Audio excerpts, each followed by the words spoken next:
तो दिल्ली ब्लास्ट की बड़ी साजिश और इस पूरे मामले पर जांच भी लगातार जारी है। दिल्ली ब्लास्ट से फरीदाबाद और गुरुग्राम के तार जोड़ रहे हैं। बड़ी जानकारी आपको दे दें, इन जिलों से आतंकी कनेक्शन लिंक हो रहा है। पुलिस और सुरक्षा एजेंसियां चौकन्नी हैं। कई जिलों में छानबीन चल रही है, छापेमारी चल रही है। बड़ी जानकारी आपको दे दें, पुलिस और सुरक्षा एजेंसियां चौकन्नी। दिल्ली ब्लास्ट से फरीदाबाद और गुरुग्राम के तार जुड़ रहे हैं। आपको बता दें, छापेमारी के दौरान फरीदाबाद से ही डॉक्टर आदिल दबोचा गया था, जब बड़ी मात्रा में एमोनियम नाइट्रेट मिला था। असॉल्ट राइफल मिली थी, 2900 किलो एमोनियम नाइट्रेट मिला था फरीदाबाद में। एक किराए के घर में रह रहा था डॉक्टर आदिल।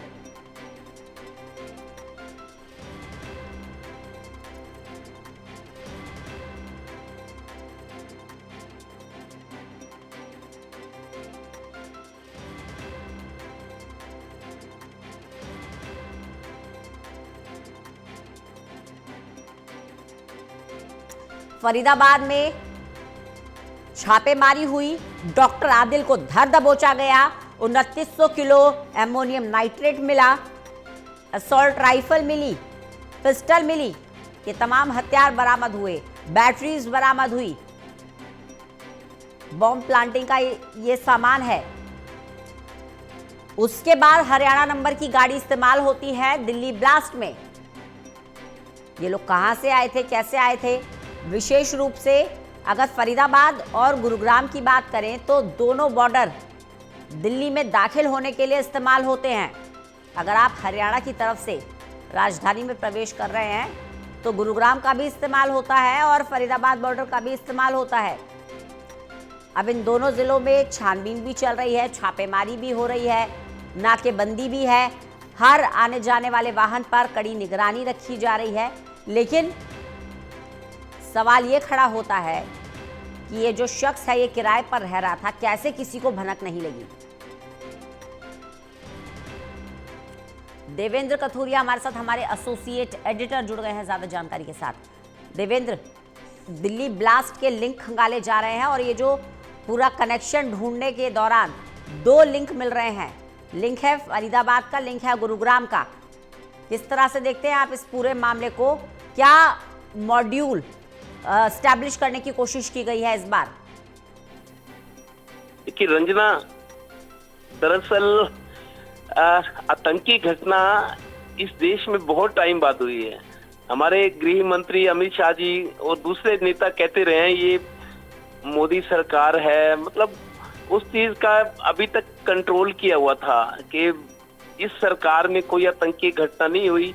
और ये फक्र की बात भी थी कि पिछली सरकार में बहुत सारे बम ब्लास्ट हुए, बहुत सारी जानें गई, ट्रेनों में गई, बम फटे दिल्ली में, मुंबई में। लेकिन सरकार इस बात पर इतरा रही थी कि कोई आतंकी घटना नहीं हुई। आखिर एक आतंकी घटना इस तरह से हुई जिसने हिला दिया पूरे देश को। दरअसल राजधानी दिल्ली में ही हुई और इसके तार जुड़े पड़ोसी राज्य हरियाणा से। जो कार थी, ब्लास्ट वाली कार, वो गुरुग्राम नंबर की थी और इसके पीछे वर्ग विशेष के लोग थे और ठिकाना उनका फरीदाबाद था। दरअसल दिल्ली में इस तरह के लोग शायद ना, क्योंकि पुलिसिंग सिस्टम बहुत मजबूत है दिल्ली में, दिल्ली देश की राजधानी है। उन ऐसे लोगों ने पड़ोसी राज्य को चुना, बिल्कुल दिल्ली से सटे हुए हैं, गुरुग्राम फरीदाबाद। गुरुग्राम की कार थी और फरीदाबाद में ठिकाना था। 3000 आप देखिए 3000 किलो विस्फोटक, मतलब कितना, मतलब आप देखिए अगर वो अपने मंसूबे में कामयाब होते तो कहाँ क्या हो सकता था, सुनकर भी आदमी के रोंगटे खड़े हो जाती हैं। तो ये जो हादसा हुआ है, जो धमाका हुआ, इसके बाद बहुत सारे नए खुलासे हो रहे हैं। ये पहली दफा हुआ है कि आतंक फैलाने वाले लोग, मंशा कुछ भी रही हो, लोग इसके पीछे कुछ भी हो रहे, लेकिन पहली दफा ऐसा हुआ है कि टेरर मामले में पढ़े लिखे लोगों को उनका इस्तेमाल किया गया। डॉक्टर जो एक रिस्पेक्टेड प्रोफेशन है, और 7 लोगों की जो गिरफ्तारी हुई है उसमें 3 तो डॉक्टर ही हैं, एमबीबीएस डॉक्टर हैं। 2 ने श्री गवर्नमेंट कॉलेज श्रीनगर से, 2 इकट्ठे थे। हाँ। और तीसरा भी डॉक्टर। तीनों के घर भी जो नए खुलासे हो रहे हैं रंजना, 2 डॉक्टर तो श्रीनगर में जो रहते हैं उनका 1 किलोमीटर की दूरी पर घर है और तीसरे का 50 किलोमीटर। मतलब ये लोग लंबे टाइम से 4 साल कम से कम इनको लगे हैं। 4 साल पहले से ये लोग आपस में इस तरह के तालमेल करके इस तरह की गतिविधियों में इन्वॉल्व थे। एक डॉक्टर सहारनपुर से निकला है और 2 डॉक्टर फरीदाबाद की निकले। एक महिला जो है डॉक्टर शाहिद महिला है, वो जैश ए मोहम्मद की महिला विंग की हेड। देवेंद्र, जो बात आप कह रहे हैं मैं इसमें एक पॉइंट और ऐड करूंगी और फिर चाहूंगी आप इस पूरी बात को हाईलाइट करें। एक पॉइंट और ऐड करूंगी। देखिए, हम बार बार बात करते हैं कि हमारे युवाओं को रेडिकलाइज कर दिया जाता है, उनका ब्रेन वॉश कर दिया जाता है। देखिए, मतलब पढ़ा लिखा वर्ग भी एक तो आतंकी संगठनों के साथ है। दूसरी बात ये कि अब तक हम देख रहे थे कि बेसिकली जिन लोगों को टारगेट करते थे एजुकेशन वाइज, या जो लोग आतंकियों के साथ जुड़ते थे, अमूमन इंजीनियर्स होते थे। अब इंजीनियर्स की जगह डॉक्टर्स इस पूरे ग्रुप में शामिल हैं। देखिए रंजना, 2 चीजें सामने आ रही हैं। एक तो ये जो ऑपरेशन सिंदूर भारत ने किया था पाकिस्तान के खिलाफ, मेरे को लगता है अगर इस सारी खेल के पीछे पाकिस्तान है, क्योंकि जम्मू कश्मीर के लोग हैं ये 3 डॉक्टर जम्मू कश्मीर के जो इन्वॉल्व है, 7 लोगों की गिरफ्तारी हुई है।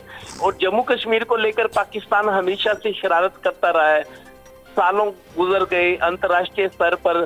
तो मेरे को लगता है पाकिस्तान जो ये ऑपरेशन सिंदूर हुआ था, और हाल ही में आप देखिए एशिया क्रिकेट कप जो हुआ था, एशिया कप में भी पाकिस्तान 2 बार हारा है और फाइनल भी हारा है। और एक वो युद्ध वाली बात थी, रह रहकर खबरें आ रही थी कि पाकिस्तान बहुत बौखलाया हुआ है।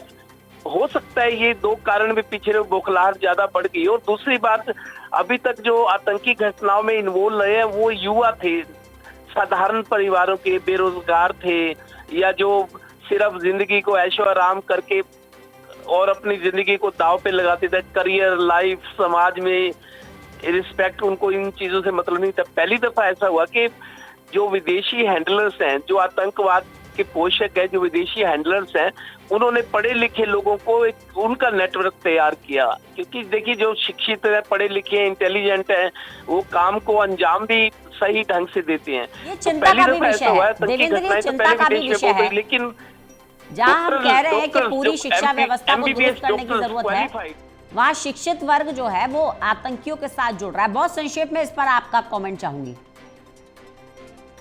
जी।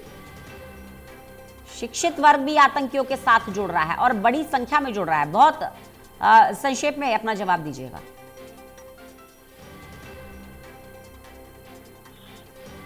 लगता है संपर्क टूट गया हमारा। बहुत बहुत शुक्रिया देवेंद्र।